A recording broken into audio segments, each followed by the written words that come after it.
1982년 11월 13일 프로복싱 김득구 선수가 WBA 라이트급 타이틀 매치 경기 중에 의식불명이 되고 나흘 후에 사망하는 일이 발생했습니다.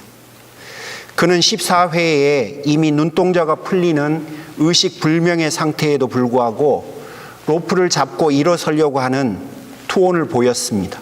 그리고 그 모습은 전 세계 안방으로 생중계되며 수많은 사람들에게 큰 충격을 주었습니다. 챔피언이 되어서 돌아오겠다고 어머니에게 말씀드리고 떠나온 길이었지만 결국 그는 어머니의 품으로 돌아가지 못했습니다. 이 경기에서 만약 그가 죽을 줄 알았다면 그가 링에 올랐을까요? 설상가상으로 그의 어머니도 3개월 후에 아들의 뒤를 따라갔습니다. 주심을 맡았던 리처드 그린 씨도 7개월 후에 같은 길을 걸었습니다. 상대 선수였던 맨시니는 충격으로 인해서 권투를 그만두었습니다. 여러분, 우리는 의도하고 목표한 것과 전혀 다른 결론에 부딪힐 때가 있습니다. 이런 경험들은 우리를 아프게 합니다. 온갖 상처와 왜곡들로 발전되기도 하고요. 내 자신을 무능한 존재로 전락시키기도 하고 상호 간의 관계가 깨어지기도 합니다. 열정과 순수한 목적을 가지고 살아도 종종 그렇습니다. 하나님은 어디에 계시는 걸까요? 하나님은 왜 침묵하시는 걸까요? 우리의 그 열정과 우리의 그 순수한 목적을 왜 그분은 침묵하실까요? 오늘 우리 질문에 하나님께서 여러분에게 답해 주시기를 소원하는 마음으로 오늘 말씀을 여러분에게 전하고 싶습니다. 오늘의 설교를 준비하면서 제 마음속에 계속 떠오른 질문 하나가 있었습니다. 무엇이 선인가? 과연 우리 인생을 살아가면서 무엇이 옳은 건가? 무엇이 그분을 기쁘시게 할 수 있나? 그 질문이었습니다. 여러분, 엘리 제사장 때에, 즉 사무엘상 4장에 이스라엘은 블레셋과 아벡에서 전투를 하는데 거기서 대패하고 언약궤를 빼앗겼습니다. 그리고 오늘 본문이 있는 사무엘하 7장 바로 앞에 있는 사무엘하 6장에 다윗은 언약궤를 다시 모셔오게 됩니다. 이 둘의 기간을 학자에 따라서 조금 다르게 보는데요. 어떤 학자는 72년이 걸렸다라고 하기도 하고 어떤 학자는 100년 4개월이 걸렸다라고 말하기도 합니다. 여러분, 어찌되었든 72년이든 100년이든 굉장히 긴 시간 동안 언약궤가 이스라엘 백성들에게 없었다는 거죠. 하지만 법궤를 옮겨오는 과정에서 법궤를 손으로 붙잡은 웃사가 죽임을 당했습니다. 웃사의 죽음으로 인해서 다윗 공동체는 두려움이 엄습해 왔죠. 거기서 모든 일이 스탑되고 언약궤는 오벳에돔의 집으로 옮겨져서 그곳에서 3개월을 머물게 됩니다. 민수기 4장에 보면 성물을 운반하는 역할을 고앗 자손이 맡았다고 되어 있는데 역대상 26장 5절에 보니까 오벳에돔이 바로 고앗 자손의 후손이었다고 되어 있습니다. 고앗 자손인 고라의 후손이었다고 되어 있습니다. 이런 이유에서 아마 다윗이 오벳에돔의 집으로 그 법궤를 옮긴 것으로 추정하고 있습니다. 여러분, 어떻습니까? 그 오랜 시간 동안 방치되었던 하나님의 언약궤를 다시 옮겨오고 싶은 다윗의 목적, 분명히 선했습니다. 하지만 그 과정 중에 웃사는 죽고 다윗 공동체는 공포에 휩싸이고 언약궤는 모셔오지도 못하게 되었습니다. 다윗의 선한 의도는 전혀 다른 방향으로 흘러버렸다는 겁니다. 오늘 본문인 사무엘하 7장도 비슷한 내용입니다. 우여곡절 끝에 드디어 언약궤를 다윗성으로 모셔왔습니다. 2절에 보시면 나는 백향목 왕궁에 사는데 하나님의 궤는 아직도 휘장 안에 있습니다 라고 하며 다윗이 하나님을 향한 성전을 지어드리고 싶은 거예요. 하지만 하나님은 그의 뜻을 받아들이지 않았습니다. 5절부터 7절까지 긴 시간 동안 이야기를 하셨는데 한마디로 표현하면 다윗아 괜찮다라는 겁니다. 여러분 6장과 7장 두 본문에 공통적으로 존재하는 게 있다는 거예요. 선한 의도, 그와 반대되는 결론. 이게 6장에도 반복되고 7장에도 반복됩니다.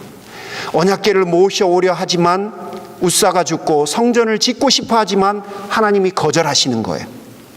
열정과 목적이 분명히 좋아 보였으나 결과는 너무너무 다른 모습이었습니다.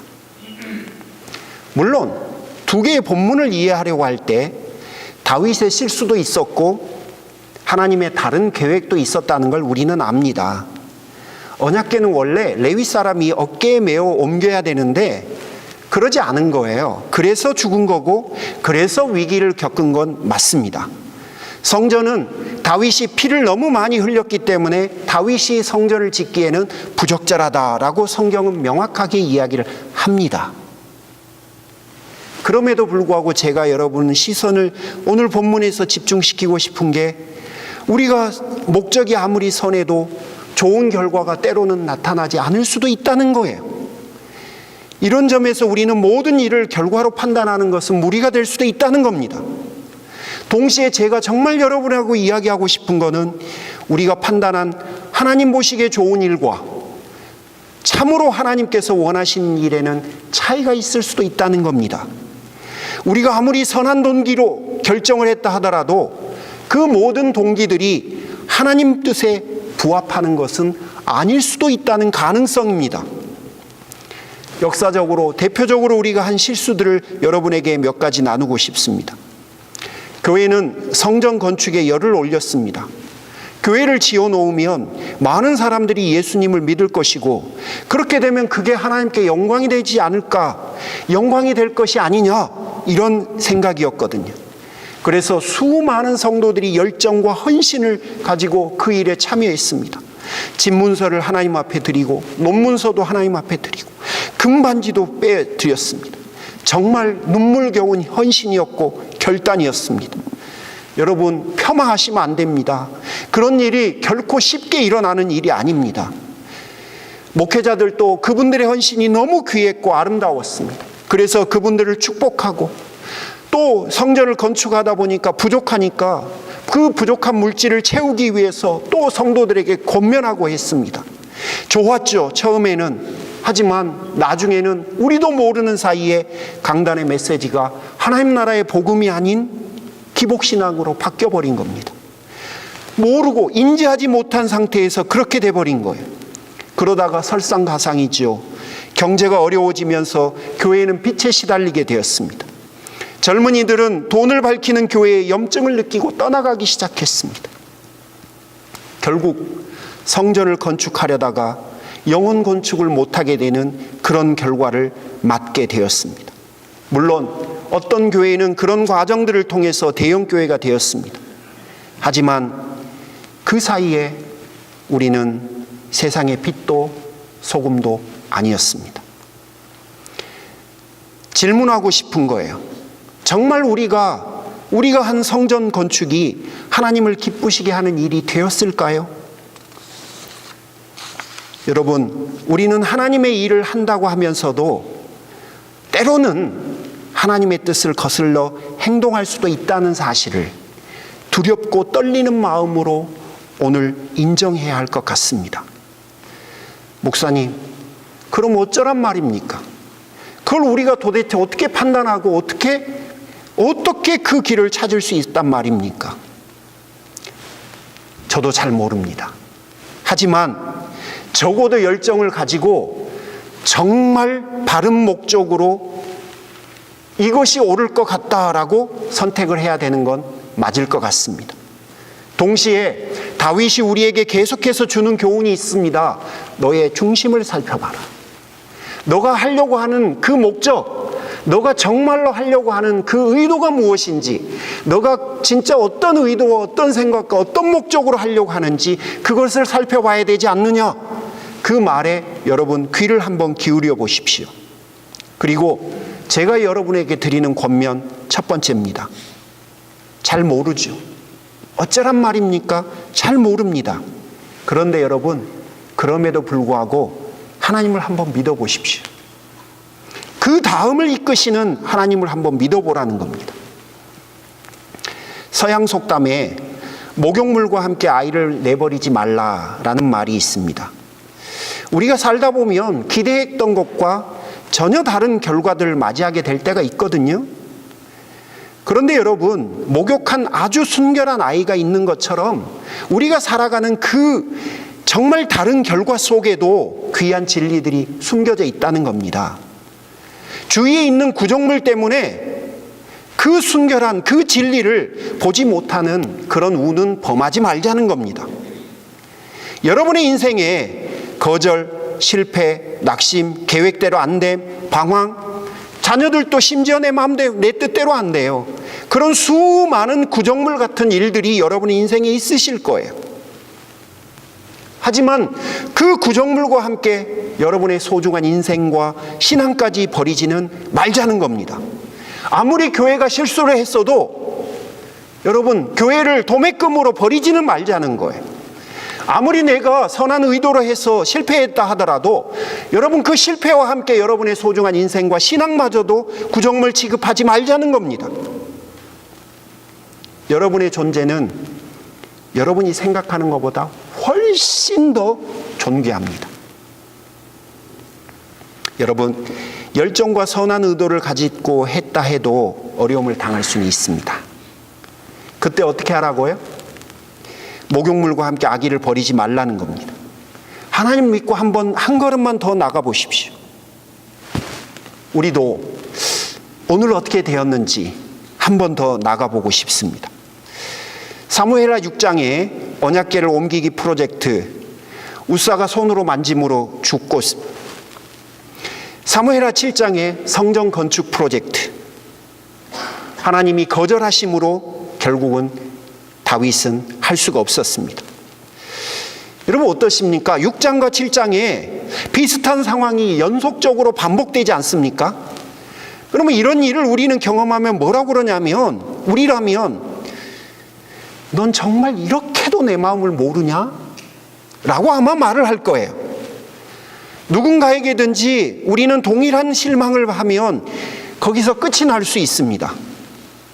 그런데 하나님은 8절 이하에서부터 계속해서 소위 나단의 신탁이라고 부르기도 하고 다윗 언약이라고 부르기도 한 그 약속의 축복을 주셨습니다. 핵심 구절이 16절입니다.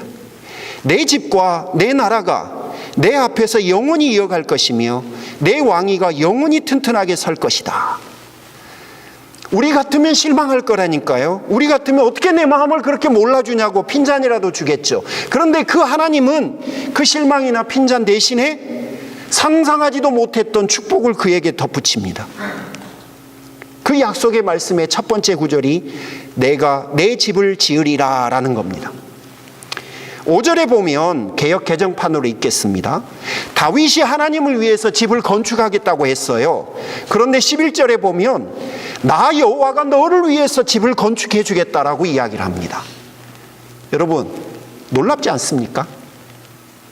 두 번째 약속은 너의 후손들이 영원히 왕위에 있을 거다라는 이야기예요. 12절에 보면 다윗의 자녀가 후계자가 될 거란 이야기입니다. 이건 목사 세습하라는 이야기가 아니에요. 여러분 오해하시면 안 돼요. 요즘 일어나는 그 현상을 합리화시키는데 갖다 붙이면 안 돼요. 14절에 보면 하나님과 다윗의 후손이 아버지와 아들의 관계가 될 거라고 약속을 합니다. 세상에 아버지, 하나님의 아들이 된다니요. 그러면서 더 덧붙이시는 게 하나님은 아들에게 때로는 때리고 채찍으로 칠 것이라고 이야기를 해요. 이게 학대하겠다는 이야기가 아니라요. 우리가 아내를 얻기 위해서 장인어른 장모님에게 가서 늘 했던 이야기 있죠. 그게 뭡니까? 예, 어머님, 아버님, 제가 이 사람 책임지겠습니다. 손에 물 한 방울 안 묻히고 밥 안 굶기겠습니다. 그 이야기 하는 거예요, 지금. 지금 하나님께서 때리고 채찍으로 치겠다는 것은 하나님이 그 후손들을 책임지겠다는 이야기입니다. 얼마나 지극히 친밀한 묘사로 지금 하고 있는 거예요. 마지막 세 번째 약속은 뭐냐면요, 내 나라가 영원할 거라는 거예요. 아브라함에게 하나님은 그 나라를 처음 약속하셨어요. 창세기 12장에 나옵니다. 오늘 본문은 그 약속하신 약속의 연장선상에 있는 거예요. 단순한 나라와 통치의 개념이 아니라 구원 역사를 다윗의 후손을 통해서 그 일을 성취하시겠다는 이야기입니다. 결국 무슨 이야기냐면 다윗 가문은 하나님께서 그 선조였던 아브라함 때에 약속하셨던 것을 다윗의 후손들을 통해서 결국 이루시겠다고 하는 약속을 다시 한번 언급하신 겁니다. 물론 이스라엘 백성들은 나중에 이 본문을 약간 오해했어요. 피지컬한 자신들의 나라, 피지컬한 다윗의 후손이 왕으로 복귀한다고 믿었던 메시아 사상으로 이해했는데 사실은 그건 약간 오해한 거고요. 다윗의 후손인 예수님을 통해서 하나님께서 하신 그 약속을 성취하겠다는 이야기였습니다. 자, 여러분, 다윗은 분명히 자신이 의도한 대로 되지 않았어요. 자신이 목적한 대로 이루어지지는 않았습니다. 하지만 여러분, 오늘 본문에 보시면 정말 놀랍지 않습니까? 자신이 계획한 성전 건축은 좌절되었지만 하나님은 그에게 더 큰 축복을 약속하고 부어버리신 거예요. 우리가 살아가다 보면 의도한 대로 되지 않더라도, 여러분의 인생에 수많은 구정물이 튀긴다 하더라도 여러분, 오늘 본문을 근거로 하나님 한번 신뢰해 보라는 이야기예요. 내가 계획한 대로 되지 않았다 하더라도 그분이 우리 인생을 향해서 펼치신 것들을 보면 내가 계획한 것보다 더 놀라운 일들이 우리 인생에 펼쳐주시기도 했다는 겁니다. 여러분, 잊지 마세요. 이게 신앙의 본질이거든요. 우리는 우리가 잘 되면 하나님께서 영광을 받으신다고 생각해요. 그래서 우리가 잘 돼야 하고 잘 되지 못하면 자신감을 잃거나 심하면 부끄러워하기도 합니다. 그런데 여러분 아세요?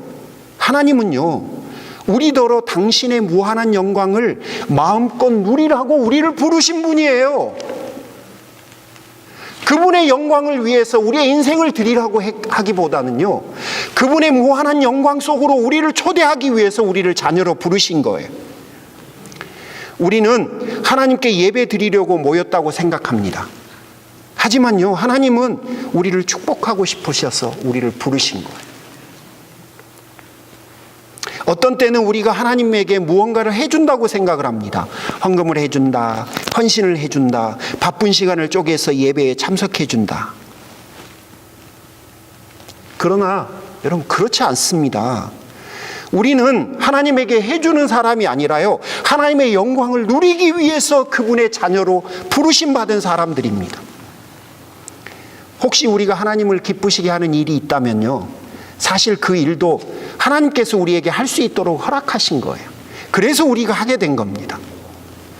이런 이유에서 바울은 고린도전서 15장 10절에서 내가 한 것이 아니요 오직 하나님께서 나와 함께 하신 하나님의 은혜로다 라고 고백을 합니다. 어떻게 이럴 수가 있냐고요? 어떻게 그런 일이 있을 수 있냐고요? 하나님이니까 가능한 거예요. 하나님이니까. 하나님이 아니면 그런 일이 불가능하죠. 그러나 하나님이시기 때문에 가능한 겁니다. 이사야 55장 8절에서 9절 말씀, 이는 내 생각이 너희 생각과 다름이여 내 길은 너희의 길과 다름이니라. 여호와의 말씀이니라. 이는 하늘이 땅보다 높음같이 내 길은 너희의 길보다 높으며 내 생각은 너희의 생각보다 높음이니라. 여러분, 하나님의 생각이 우리보다 훨씬 크고 높아요. 하나님의 계획이 우리의 계획보다 훨씬 위대합니다. 그러므로 하나님을 믿어보자는 거예요.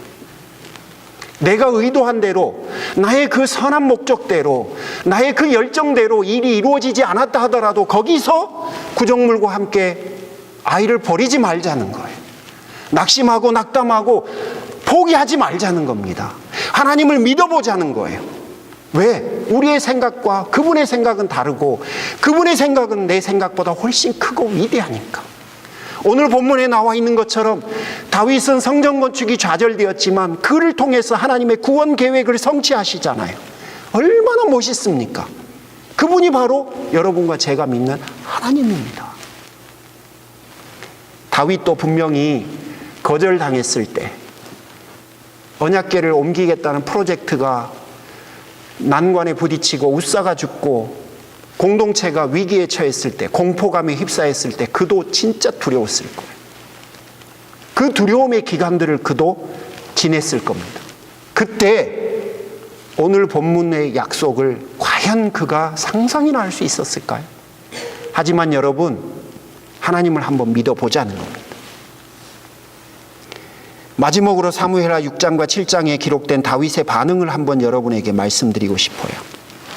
사무엘하 6장에 언약궤가 드디어 다윗성으로 들어오자 여호와 앞에서 그가 덩실덩실 춤을 춥니다. 여러분, 얼마나 좋았으면 이랬을까요? 사무엘하 7장에 하나님의 약속을 들은 다윗은 18절 이하부터 긴 본문의 기도를 드려요.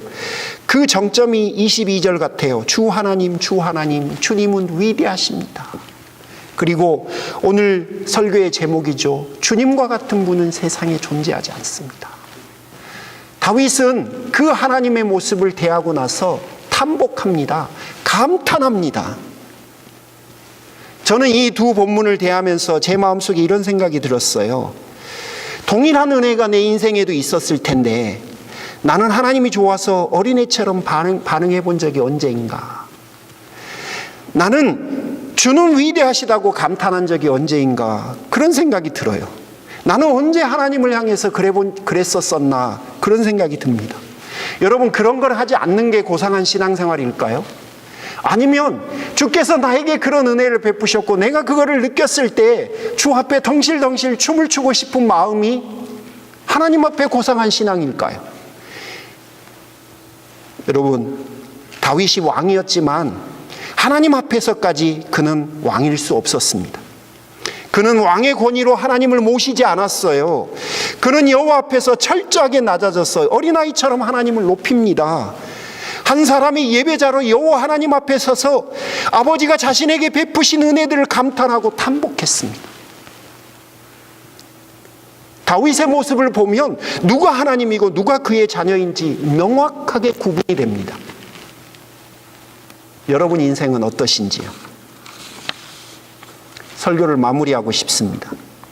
인생을 살다 보면 아무리 열정과 선한 의도를 가지고 살아간다 하더라도, 아무리 잘 살아보려고 해도 계획했던 것과 다른 결론에 다다를 수가 있습니다. 그때 여러분 스스로에게 한번 질문해 보십시오. 나의 의도는 과연 누구에게 선했나? 여러분, 이런 질문을 자신에게 던질 수 있는 사람은 정말 하나님 앞에 훌륭한 신앙입니다. 그리고 우리가 아무리 선한 의도와 열정을 가지고 임한다 하더라도 실패할 수 있다는 사실을 겸허하게 수용하시기를 권합니다. 그리고 그 자리에서 하나님을 믿어보십시오. 하나님을 신뢰해 보십시오. 그럼 어떤 때는 오늘 본문과 같이 상상하지도 못한 놀라운 계획들이 우리의 삶을 이끌 수도 있습니다.